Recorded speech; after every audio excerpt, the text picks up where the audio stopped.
Breaking news tonight, Diddy raging over last week's Tootsie Roll reveal as a PR fail emerges. Sean Combs' PR team discovered actually paying off people outside the courthouse to wear free puffy t-shirts. Don Richard taking the stand testifying that Sean Combs threatened we could die for speaking out and defending Cassie Ventura. This, as evidence reveals, depraved Diddy constantly carried a Louis Vuitton bag stuffed with cocaine, ecstasy, pot, horse tranquilizer, and Plan B birth control. Good evening. I'm Nancy Grace. This is Crime Stories. I want to thank you for being with us. Vile, greedy abuser that took part in heinous beatings and bizarre sex acts. Decades of abuse of women and so-called freak-offs. This is a day that's been long in coming. Will there be justice? And I say Dirty Diddy going down. This is the case. Testimony pouring from the witness stand all day long, and joining us outside the courthouse, Lauren Conlon, investigative reporter, star of Pop Crime TV. Lauren, thank you for being with us. Tell us what's going on in the courtroom. Yes, Nancy, it started off pretty interesting this morning with Diddy's lawyers actually arguing that the case and the witnesses is becoming more of a gossip chamber of some sort. They are trying to get some of the chef testimony that's expected to testify thrown out, saying, what does the chef testimony have to do with the indictment?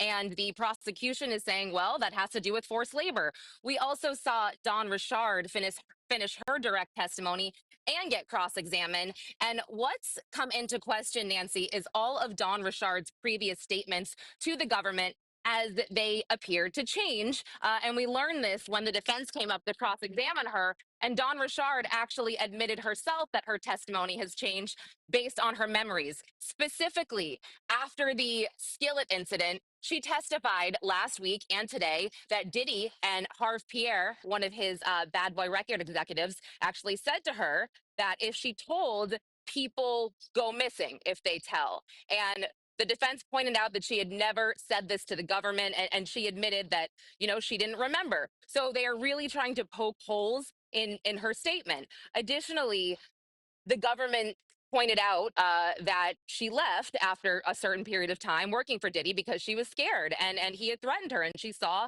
the violence he committed.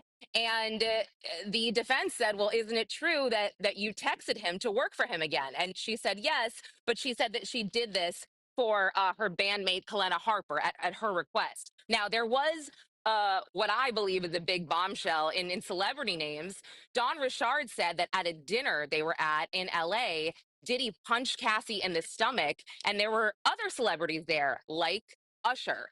And additionally, after the government would ask Don Richard about these different occurrences of violence, they would always make sure to ask after which of Diddy's employees were present. You mentioned a, quote, skillet incident, and this is Dawn Richard recounting when Sean Combs actually beat Cassie Ventura in the head with a frying pan. Could you explain what happened? Yes, so Dawn Richard first testified on Friday that she was recording music at Diddy's LA home with her bandmate. They were in this Diddy Dirty Money group, or Dirty Money, and Cassie was making eggs at the stove. Diddy came down the stairs, and she said that he attacked her or tried to hit her with his frying pan, and that Cassie appeared to go down in a fetal position, and then he dragged her up the stairs. Now, Dawn Richard, during her redirect with the government, after she was called out for changing her story, she said without a doubt that she knows that Diddy hurt Cassie. She was in the fetal position, and she saw her get dragged up the stairs.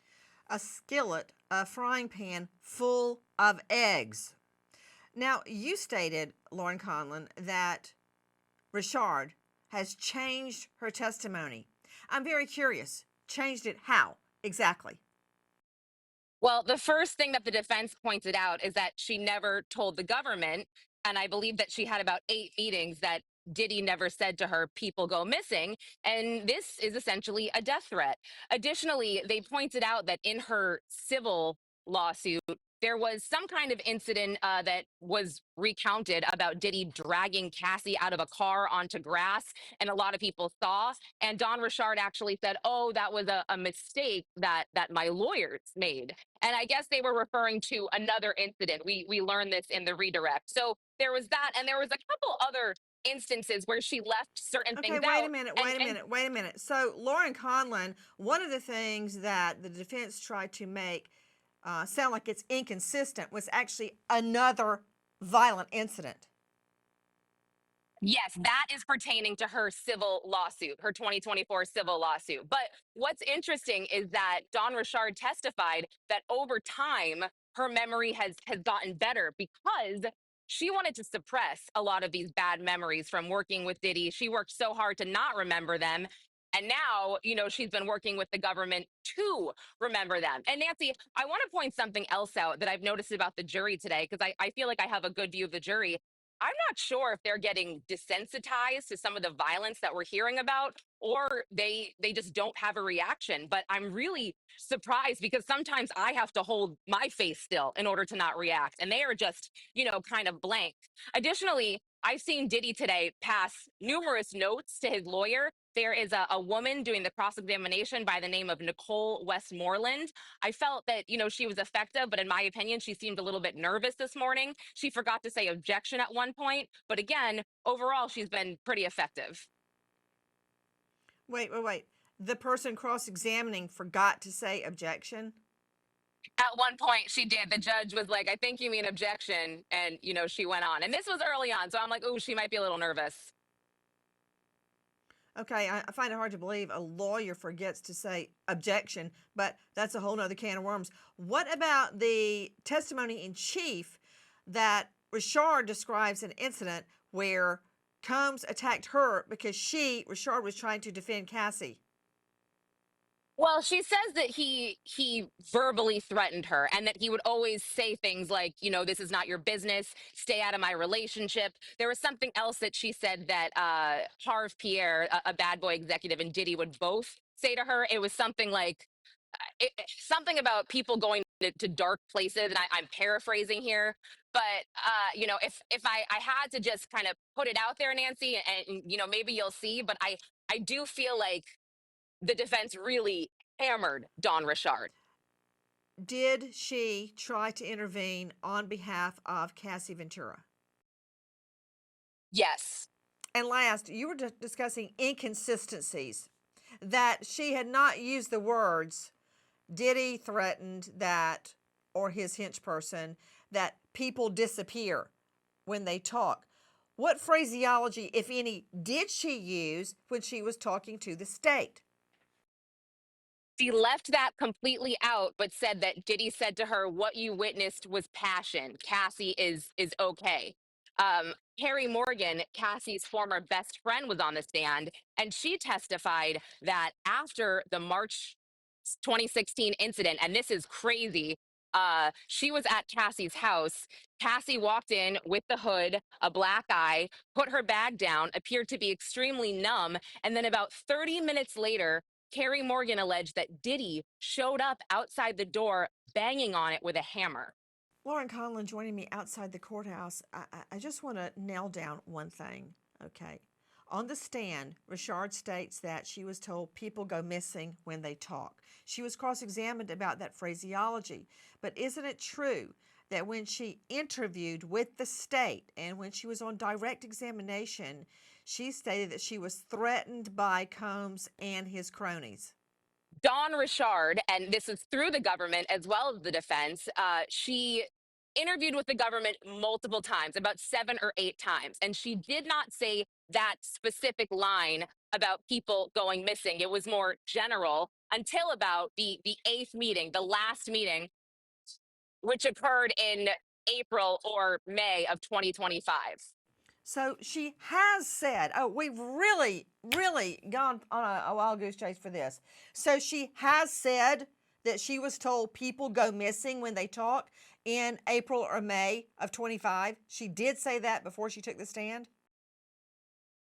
Yes, according to the transcripts that she read, but that goes back to her saying that she tried to forget these memories and suppress them. And while working with the government, she was able to recount these memories. Got it. Lauren Conlon joining us outside the courthouse.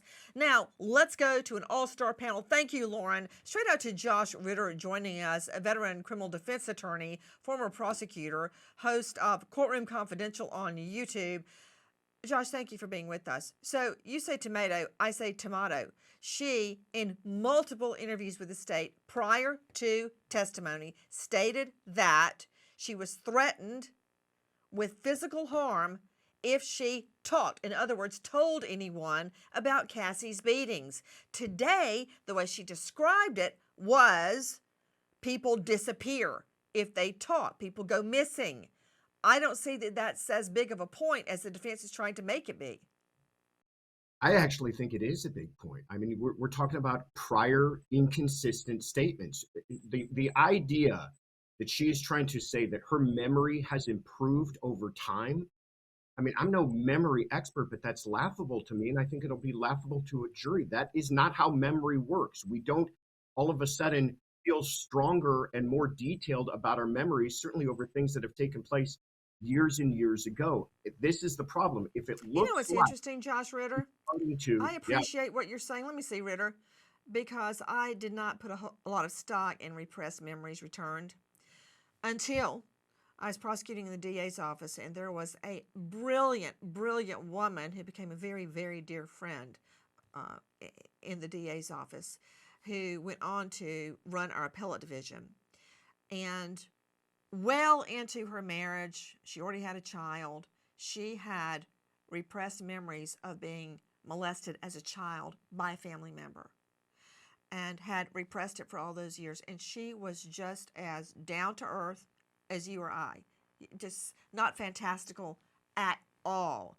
And I've got to say, that helped ruin her marriage because it totally messed her mind up when these memories came back. Now, when this woman had a repressed memory return, I realized it was real.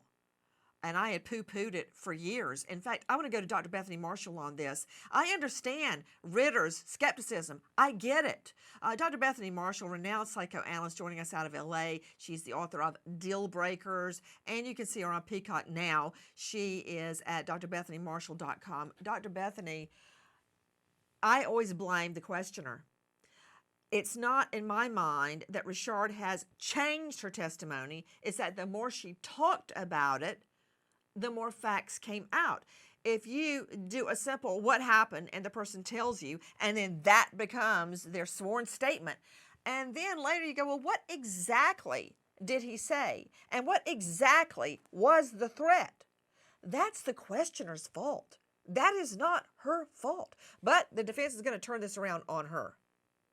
You know, Nancy, the idea of memories is so complex. It could be that the more she's been questioned, the more she recognizes the severity of the abuse, the more she thinks about it, the more she recovers memories of what happened. But also, Nancy, there's one more layer, and that is that the way the defense is questioning her is also abusive. Joining me also, pouring over every word in the courtroom, crime stories investigative reporter Sydney Sumner. Sydney, thank you for being with us. Sydney, I understand that after last week, the Tootsie Roll reveal when it comes to Sean Combs's,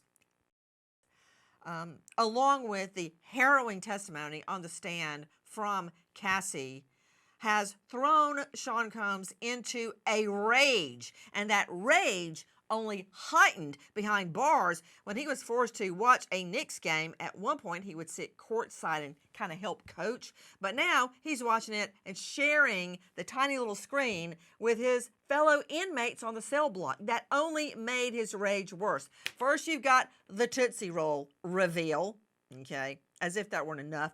A week of harrowing testimony from Cassie Ventura damning him on the stand. Now this.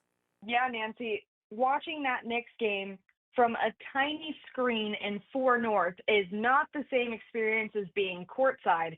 And after listening to Cassie's testimony all week, he may have been reflecting when he took her to a game in 2017.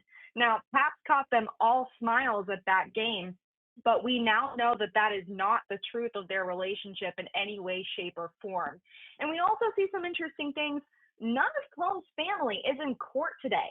We've seen his mom, six, all of his children who are old enough to understand what's happening are accompanying his mother in court every day. One of his exes came to support her son, supporting his dad, and no one is in the courtroom for him today. Okay, boo-hoo. Dr. Bethany Marshall, I want to jump off what Sydney Sumner was saying.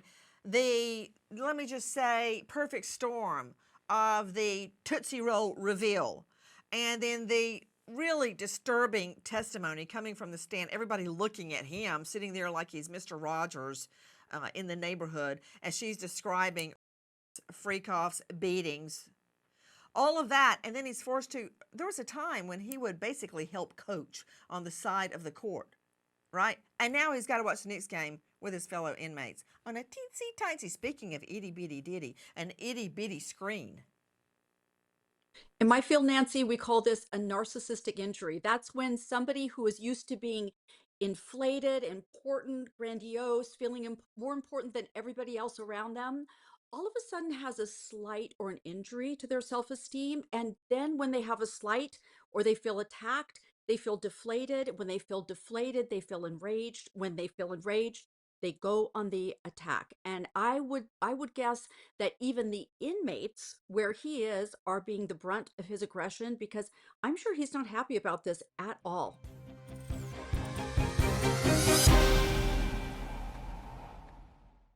This is about an enterprise, a group of people flying in sex workers, drugging women, facilitating videos of them being while they're passed out. The truth about Diddy is much, much more dark. Evidence pouring from the witness stand, and we are learning that even when Sean Combs is arrested, knowing that he may turn himself in, even that night when his five-star hotel is raided, it's full of damning evidence. Listen. Homeland Security Special Agent Yassine Binda, who searched Sean Combs' Manhattan Park Hyatt hotel suite the day of his arrest. Bottles of baby oil and lube were scattered throughout the suite, and a lighting device was found in the living room. Pill bottles found in a Louis Vuitton toiletry bag contained Klonopin, prescribed for Frank Black, and a pink powder that tested positive for ketamine and MDMA. A fanny pack contained $9,000 cash, and Binda said it appeared a woman was staying in the room with Combs. That's not all that was found. Sean Combs planning a freak-off in a five-star hotel in Manhattan when he's arrested. Sydney Sumner joining us. What is Astroglide? Astroglide is lubrication for sexual purposes, Nancy. Okay, I'm just curious, Josh Ritter, you're so busy planning how you can destroy Dawn Richard on the stand, how you can tear her testimony into shreds. You tell me, after all this, and this is after a federal multi-count indictment, there he is, the night of his arrest, with a hotel room stuffed with Astroglide, multiple bottles of baby oil, all sorts of lubricants, sex aids, and tons of cash and drugs. I mean, the man can't help himself. He is a criminal from the beginning to the end. This is the night of his arrest. Yeah, I don't know where to go with that. It doesn't look good. You're absolutely right. Here's the thing, though, that the defense is going to have to continue to hammer home. And maybe this is becoming a hill too high to climb, but it's the idea that as deviant as this is, as outrageous as it is, where is the crimes here? I know we're hearing a lot of testimony about really kind of sick behavior, but have we heard a lot about him understanding that consent was not being given? Have we heard a lot about criminal enterprise? Those are the dots the prosecution's going to have to connect. Okay, you're actually making my teeth hurt. Does he understand lack of consent? According to the state, the women were drugged out of their gourds. Didn't you hear about that Louis Vuitton bag stuffed full of ecstasy, coke, pot, Plan B birth control. I don't mean just one Plan B birth control pill. I mean a whole Louis Vuitton bag. Sydney Sumner, tell him what was in the Louis Vuitton bag that Combs carried constantly. There was Klonopin prescribed for Frank Black, which is an alias that Combs used very frequently when booking hotel rooms for freak-offs. And they also found pink powder, sometimes referred to as pink cocaine or tulis, and that tested positive for both ketamine and ecstasy. Joining me now so we can further explain it to defense attorney Joshua Ritter, renowned chief medical examiner, Dr. Kendall Crowns, chief medical examiner, Tarrant County, that's Fort Worth, Texas, star of a new podcast, a hit, Mayhem in the Morgue, esteemed lecturer at the Burnett School of Medicine at TCU. Dr. Kendall Crowns, first of all, what is horse trank? Tell me that. Tell me all about ketamine, but dummy down for me. Talking regular people talk. What is ketamine? So ketamine is an anesthetic. What it does is it induces a trance-like state, distorting your perception of sight and sound and your reality around you. It makes you feel disconnected and not in control. So it makes you very easily made to do things that you wouldn't necessarily do if you had your wits about you. And it's used to facilitate sexual assault commonly. Dr. Kendall Crowns, what is Klonopin? Klonopin is in the class of benzodiazepines, and benzodiazepines produce sedation, hypnosis, or kind of make you feel disconnected. They're usually used to relieve anxiety and muscle spasms or to reduce seizures. That makes you kind of more sedate, more calm, decreases your anxiety, makes you forget what's going on, and makes you more susceptible to suggestion. Straight out to Joshua Ritter, criminal defense attorney. I assume you can hear Dr. Kendall Crowns speaking, and I want to quote a medical doctor. One of the most common questions about ketamine is, was or is ketamine used on horses? The answer is yes. So, Joshua Ritter, could you explain to me your nonsensical question, did Diddy know there was no consent? The women were high on horse trank, ketamine. They were using ecstasy, Klonopin, and more. And why the Plan B birth control pills for the morning after a freak off? You explain that to me and try to square it with your question, did Diddy know there wasn't consent? Why do you think he's charged with? I want to know from the doctor, are those recreational drugs? Are they also recreational drugs? Are they drugs that people willingly take because they want to? Do you think the Plan B abortion pill is recreational? No, but I think it might be part of these, freak offs. Oh, I mean, did I hear you say no? Because I think you said no. I did say no. Here's the thing, though. Yes, right? you did, didn't you? Okay, no further questions. Go ahead. No. But the government has got to prove the nefarious nature of all of these things. Yeah, is it a horse tranquilizer? Sure. But is it also a recreational drug? Oh, well, then now we got another interpretation of what those narcotics to used for. Is this all part of a party lifestyle? Are they all taking it willingly? That's the problem. The government has to connect. Okay, hold on just a moment. Rob Shooter is joining me, the PR publicist for Sean Combs, former PR guru for Sean Combs, and see everything went to crap when you left. Host of Naughty But Nice podcast and author of the 4-Word Answer. Rob Shooter, question to you. You're hearing about threats from another star, Don Richard, on the stand. Threats that people disappear when they talk. Did many people surrounding Sean Combs have to sign an NDA, non-disclosure agreement, and why? Yes, absolutely. There are NDAs everywhere. I did not sign one, but lots and lots of people that worked for Puffy did sign NDAs. And this was because he doesn't want the truth getting out. Not necessarily about the accusations we are talking about today, but his whole life. He's a complete control freak. He decides what's in the media, what's in the press, and what isn't. You don't decide that. He does. An example, even though I didn't have an NDA with him, every press release I sent out about Puffy, whether it be playing Broadway, running a marathon, changing his name, he approved. He approved it. And a lot of celebrities sort of glance at these Why press did he releases change his name so many times, Rob? to get attention. To get attention, we'd literally be sitting in his conference room, and he was like, "Not getting a lot of press this week. Let's change my name," which is why I have said, and I believe this in a really perverse way, Diddy is enjoying what is happening right now. He has made himself one of the most famous people in the world, and in a sick, perverse way, I think he's secretly enjoying that we're all talking about it.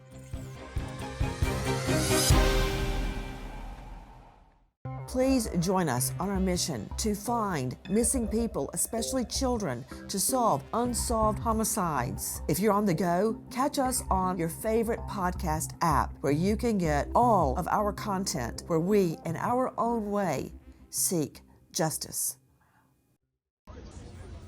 Why do you feel that way? So these are all paid protesters. You can get $20 an hour if you wear a t-shirt. You gotta speak up. She just got recruited, right? I refuse. You said no. No. It wasn't worth the 20?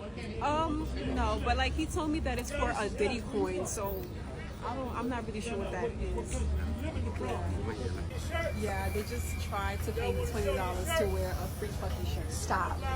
I knew, I could tell, because The lady right there, she just kept convincing me to go wear a shirt, and I'm like, I'm good. that's what, so just $20. And if you need $20, all you have to do is wear a free puff shirt. And just stand out here. And you said no. Yeah, I said no. Did they say how many hours? $20 an hour. And she told me she got paid like $60 yesterday for standing out here in 3 hours. Oh my gosh. Yeah. How the mighty have sunk. That's from TikTok at Emily Knows Everything. Rob Shooter, a former PR guru, to Sean Combs. It's bad enough to pay people to wear free puffy t-shirts, but then to get busted on it. Humiliating, stupid. This stuff gets out really, really quick in the press. But my sources are telling me it's actually worse than what we just saw. That Diddy's team has been trying to convince people to just show up. They want crowds outside this courthouse. Insiders are telling me that Diddy's really angry that people are not on the streets. His ego was so big, is so big, that he predicted hundreds, if not thousands of people would be outside that courthouse. Nobody is really there. There's about 100 or so. Wait, let He's me see, very, Shooter. Oh no, Diddy's really angry this time. Ooh. So he's mad about his Tootsie Roll. Everybody finding out about that. He is mad about, what is he mad about? Throngs of people not coming to the courthouse. Did you say thousands? He expected thousands of people to show up outside the courthouse to support him? You better believe it, Nancy. This guy has a huge ego. When I was with him, he wanted crowds everywhere, and if we had to pay for them to be there, so be it. He has a lot of money. And the Tootsie Roll How thing. do you find people to come out and fawn over Sean Combs? How did you do that? Where did you find them? You could find people that worked at record labels. You could find marketing companies. You could find people that would find you folks to turn up, and you pay them, and they wear T-shirts. They come to album signings. This actually might be very unusual in a legal case, but in the music business, when you see all those fans lined up outside record stores, quite a lot of them are actually paid to be there. It's called the hype business. It's called the business of illusions, and nobody does it better than Diddy until now. Okay, Rob Shooter, do you ever feel bad about everything you did to prop Diddy up? All that was a lie? And yeah, I did. He's I did. nothing but a rapist and a sex trafficker, according to prosecutors. Yeah, and it's you were horrifying. right in there with him, man. Yeah, well, Nancy, hopefully I wasn't. I've had many nights when I thought about this and questioned my consciousness and what did I see? Did I see any red flags? And so, yeah, I think a lot of people today who turned him into a star, turned him into the guy he is today, have some guilt, hopefully a lot of guilt. And people should say, sorry, I have. But I do think too, a lot of people that worked with him are going to say this is totally different. I don't agree. The fact that we helped make him into a superstar helped him become this monster, at least act out and get away it looks like what he did for over 2 decades. You know, Rob Shooter, you and I go way back, and you know how I feel about you. Very often, people that I like or respect or witnesses I've never met, they look back and they think, wow, I should have fill in the blank, or I didn't realize. I've said that. I didn't realize what was happening. I couldn't see it. When you look back, propping him up, like, you've got Richard on the stand describing how she saw Sean Combs take a frying pan full of eggs and beat Cassie with it. And it had to be hot too if it still had the eggs in it. Beat her with it. And people describe knots she had on her head. And then you've got Carrie Morgan. I mean, it goes on. And there's going to be more. There's going to be more people. Didn't they see anything? Or were they just oblivious, blinded by all that money and power? It's a really good question. I think a little bit of both. I honestly think that I didn't see this, but it was over 20 years ago. When I worked with Puff, it was the beginning of the monster. He was just sort of forming himself as the celebrity that he is today. I was with him in the beginning. Now, I don't think people change, but I do think the power that he gained over the years allowed him to become, or at least to express, those feelings that he had inside. But also too, Nancy, I do think about this a lot. Did I not see stuff because he was paying me a lot of money? Did I not see stuff because I ate in great restaurants and flew on private planes with him? And I hope the answer to that is one that I can live with.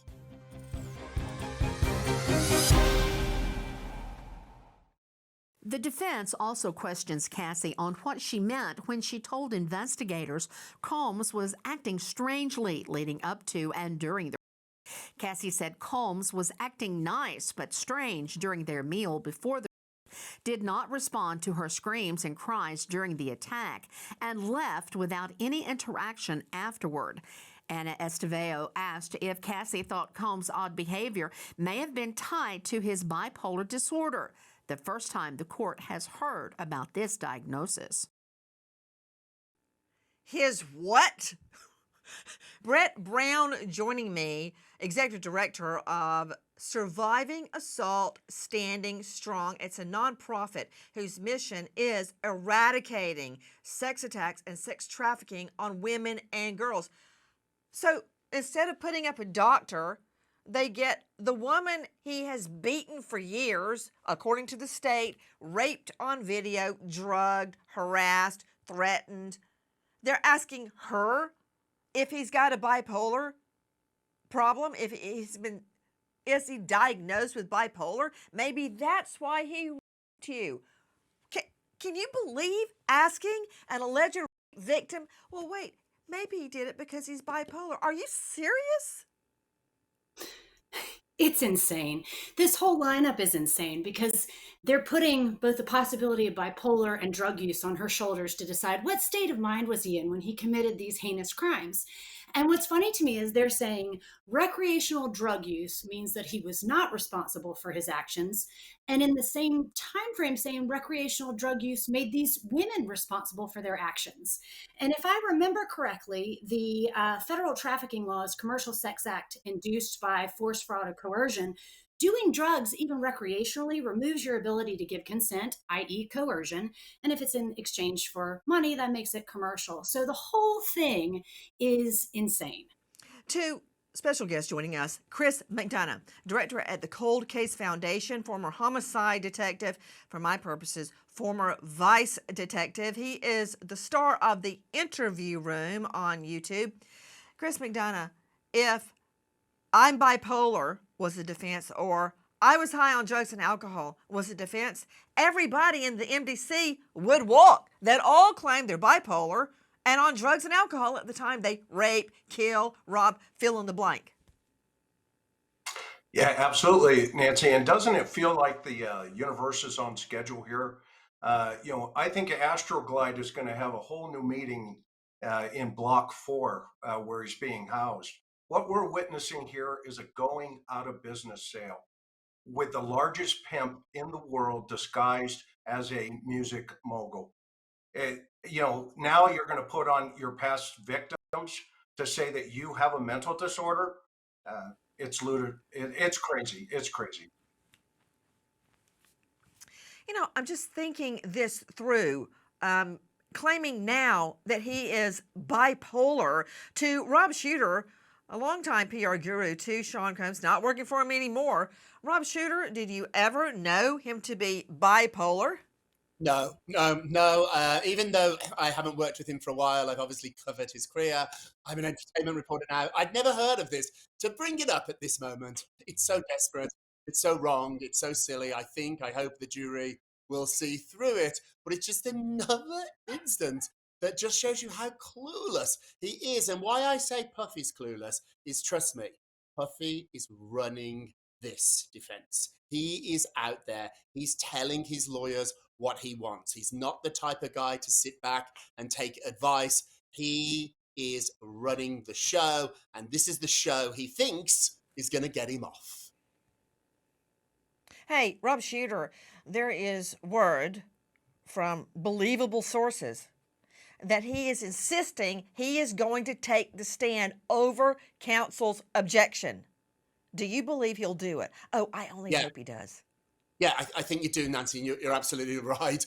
What a stupid, stupid move. But try telling him that. Try telling him that he shouldn't do this. He's not used to being told no. He could argue, and I would give him some credibility here, Nancy. He could argue he's been a brilliant businessman for the last 20 years. He's made really smart decisions, and his bank account seems to prove him right. So it's very difficult telling self-made people who have made billions of dollars that they are wrong, they don't want to hear it, they're not going to listen. My insiders are confirming your reporting, Nancy, that he is going to take the stand.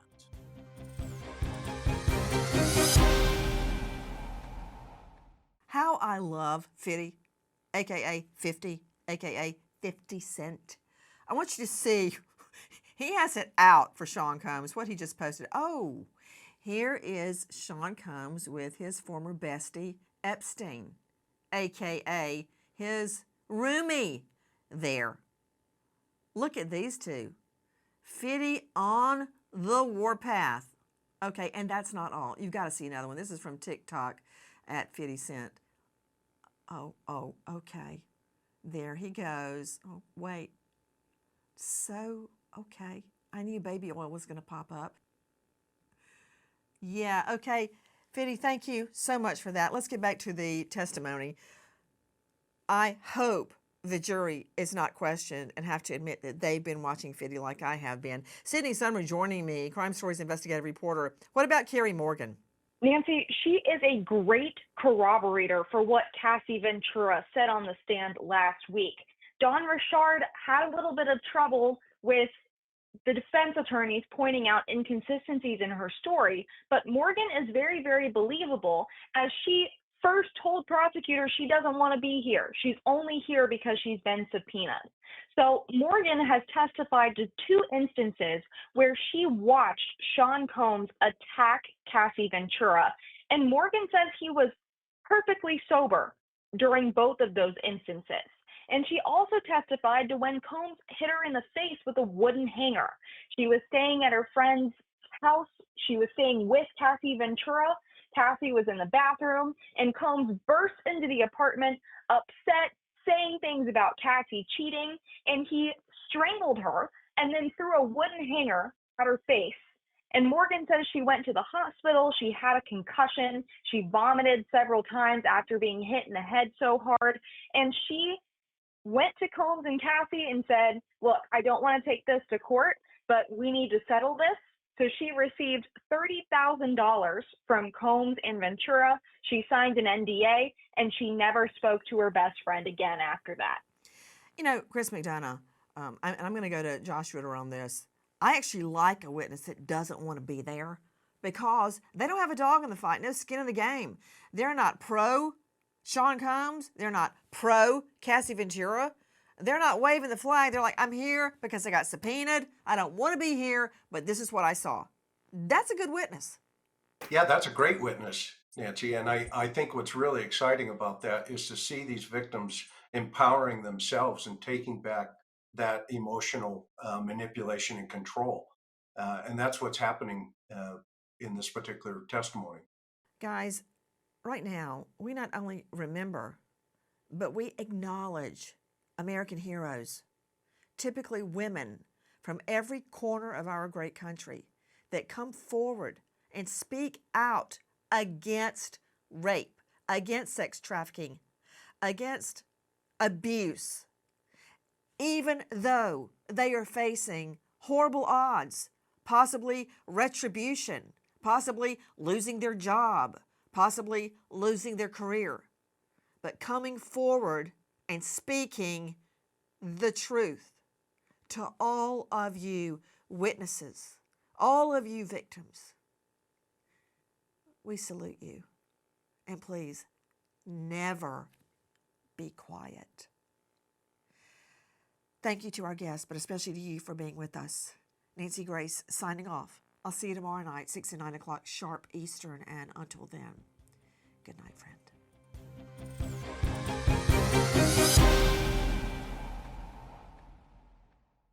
Please join us on our mission to find missing people, especially children, to solve unsolved homicides. If you're on the go, catch us on your favorite podcast app where you can get all of our content where we, in our own way, seek justice.